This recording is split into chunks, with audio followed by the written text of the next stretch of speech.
I wanted to provide a quick update on the bench that I built last week. I kind of had a feeling this might be a problem, but when you sat on the bench, the slats bowed just very slight amount, and I thought over time that's probably not going to be good. I think that over time that'll probably wear through those screws and it'll become loose. Those slats will become loose on the top of the bench. So what I did to fix it is I added a cross member right underneath the slats. So I put a new piece in the middle and also on the back. You can see here the red pieces are new, and I tied those in using pocket hole screws.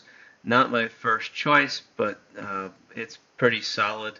I also filled those in with dowels and gave it a good quick coat of paint on top of that.